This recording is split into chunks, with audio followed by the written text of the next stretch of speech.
Les travailleurs du Katanga sont en partie recrutés au loin, notamment au Rwanda-Urundi, d'où ils sont emmenés par avion.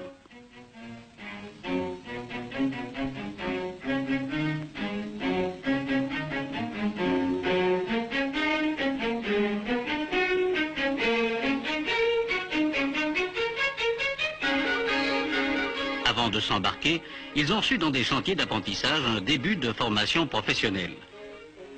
Curieux et un peu émus, les voici descendant avec leur famille sur l'aérodrome d'Elisabethville.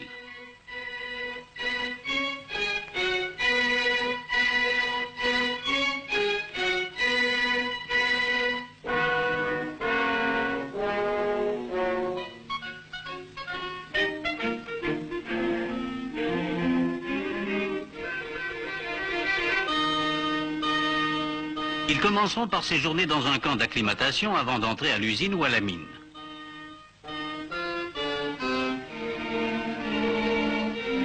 Des objets de première nécessité leur sont distribués.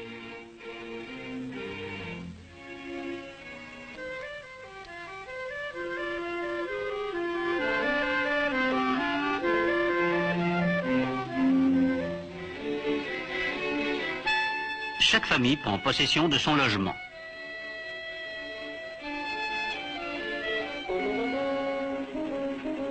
Les 22 000 travailleurs de l'industrie minière du Haut-Katanga vivent dans des cités construites à leur intention. Avec femmes et enfants, ils forment une population de 90 000 personnes. La vie familiale a pu naître et se développer dans ces cités industrielles à partir du moment où leur population a compté une proportion normale de femmes. En 1925, cette proportion était de 18 femmes pour 100 hommes. Actuellement, 80% des travailleurs sont mariés. Les distractions ont pris un tour paisible.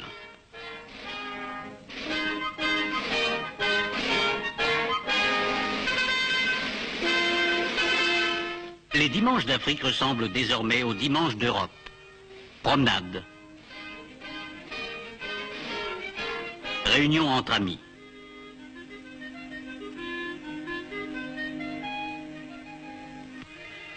Des jardins d'enfants au cours pour adultes, l'enseignement a été fortement développé. Il a aussi été adapté. On fait moins appel à la mémoire des élèves, on exerce davantage leur esprit. «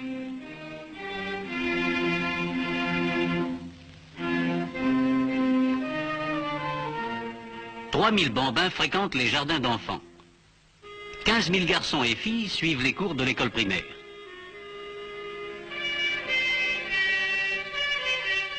À beaucoup d'enfants, le calcul donne du fil à retordre. On lui a réservé une part prépondérante, mais sous une forme aussi concrète que possible.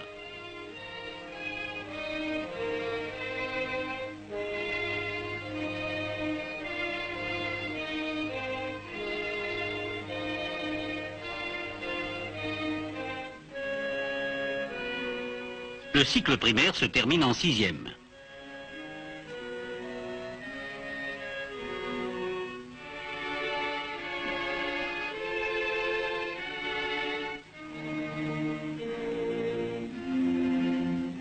Après l'école primaire, les enfants ont accès à une école pré-professionnelle. Ils y apprennent l'ajustage, le moulage, la menuiserie, l'électricité. Voici le cours d'ajustage.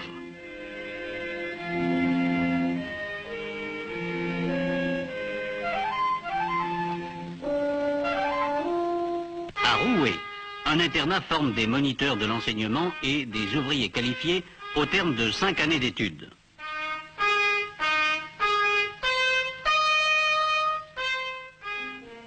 Les sports occupent dans l'horaire une place de choix.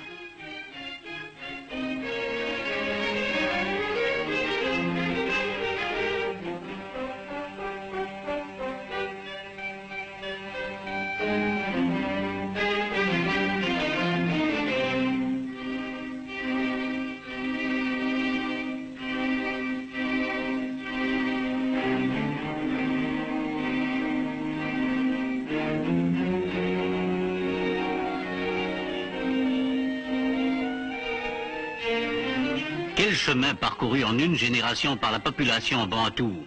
L'effort d'éducation a réussi à éveiller le sens du raisonnement, à susciter la curiosité intellectuelle.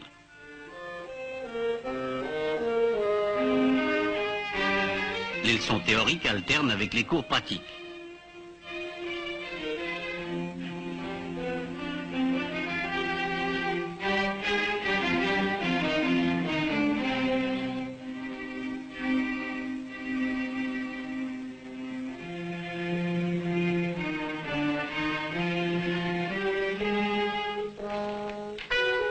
Les adultes à qui la formation générale a manqué ont à leur disposition des écoles du soir.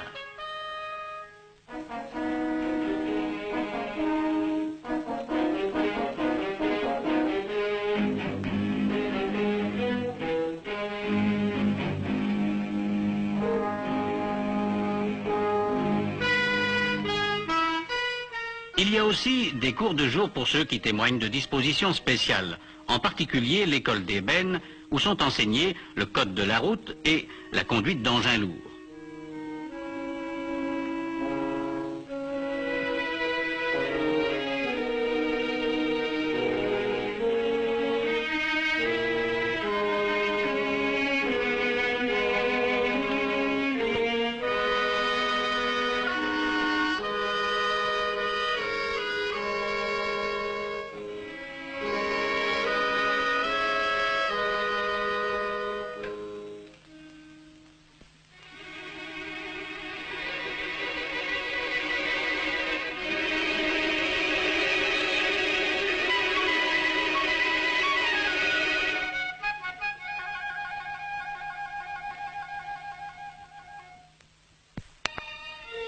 Autre aspect des préoccupations sociales, les hôpitaux.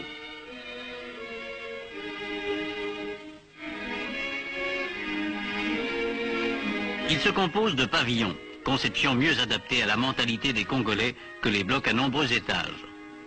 Les locaux sont vastes et clairs. Ils sont pourvus de l'équipement le plus moderne.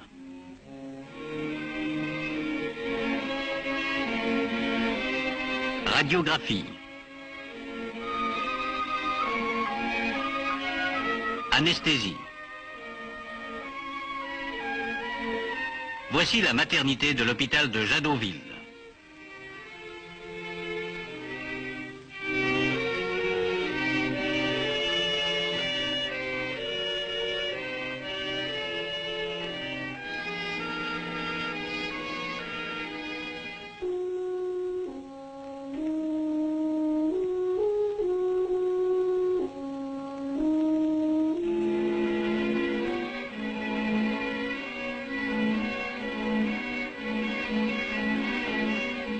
Quotidiennement a lieu la distribution d'aliments de sevrage.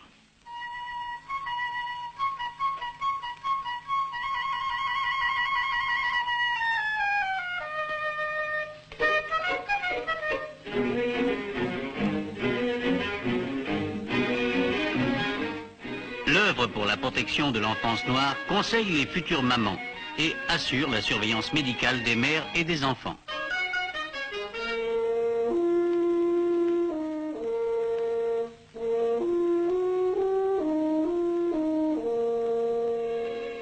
Examen médical, plutôt inquiétant.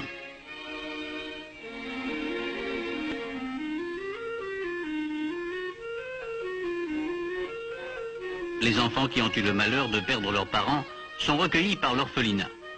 Ils y retrouvent l'insouciance de leur âge.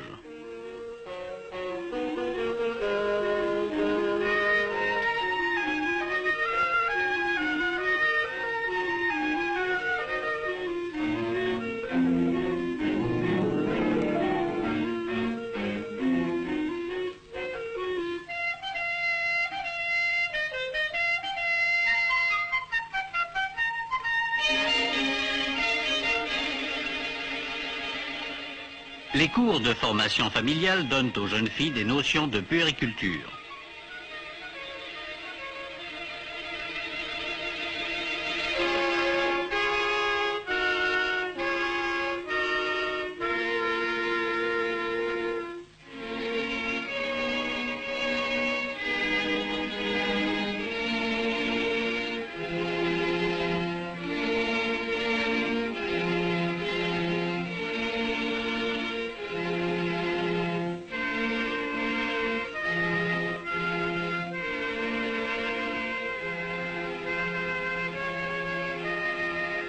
Leurs gestes ne sont-ils pas ceux des jeunes filles de chez nous, des jeunes filles du monde entier?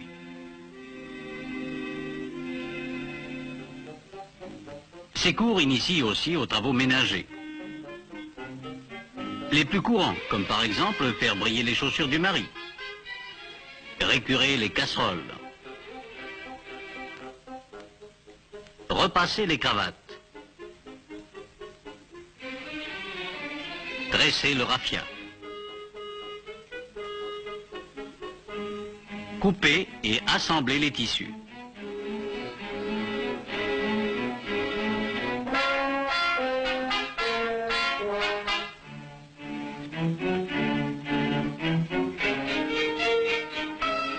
On a même songé à apprendre aux ménagères comment choisir et acheter. Et c'est sans doute le plus amusant. Mais il faut encore savoir repriser les chaussettes, coudre un fond de culotte,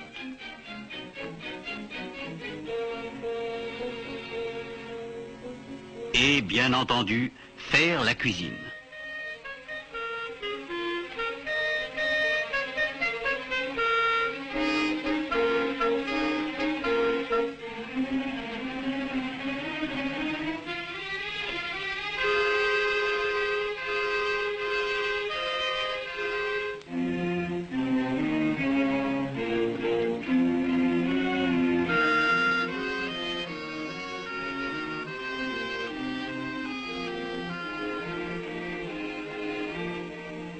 L'art culinaire local s'enrichit des traditions européennes à la satisfaction générale, semble-t-il.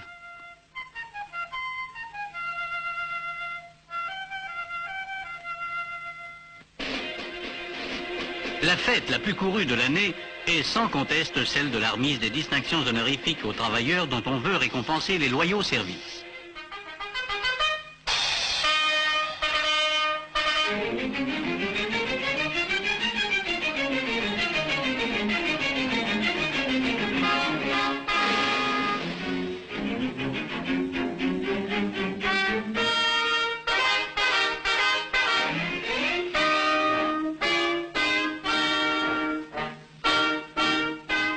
La personnalité des Bantous stabilisés au service d'une entreprise s'affirme et se développe. Les meilleurs d'entre eux acquièrent en même temps qu'une formation professionnelle la dignité et la conscience du vrai travailleur.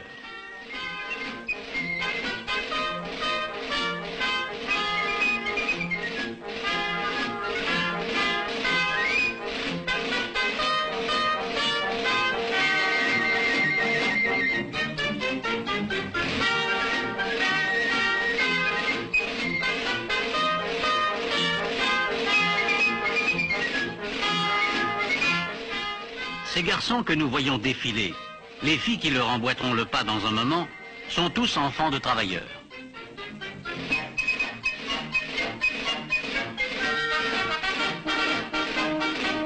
Leur fierté éclate.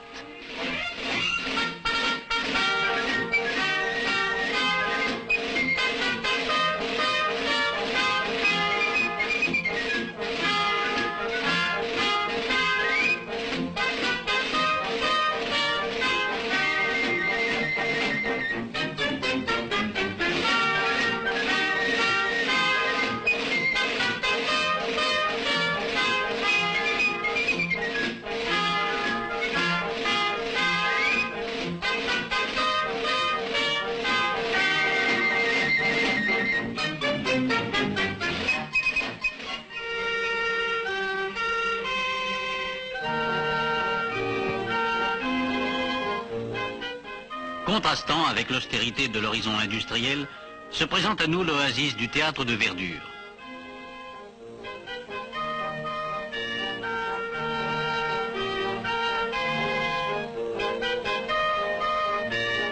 La foule s'y presse pour assister à la fête scolaire offerte par les enfants aux travailleurs décorés.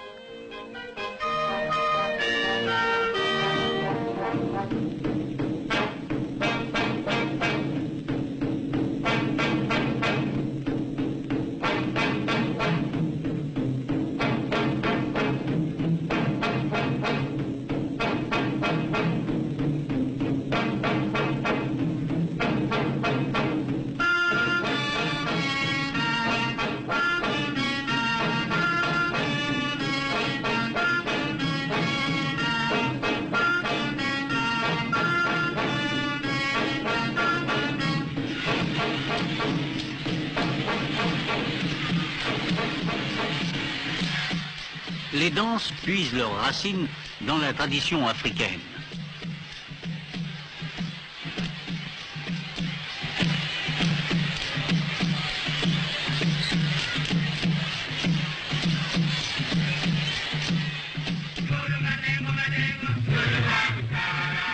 La renommée des petits chanteurs à la croix de cuivre a franchi les frontières du Katanga.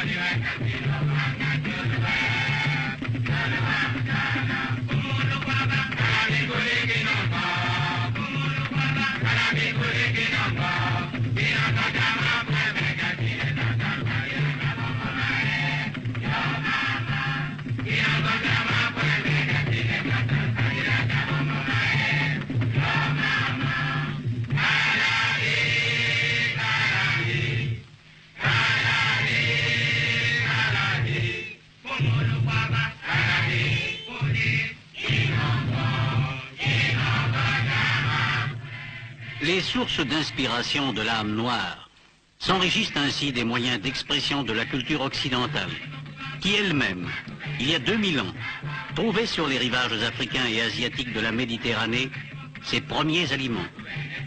Éternel retour, émouvant symbole de la grande fraternité humaine, qui ne connaît ni race, ni frontières.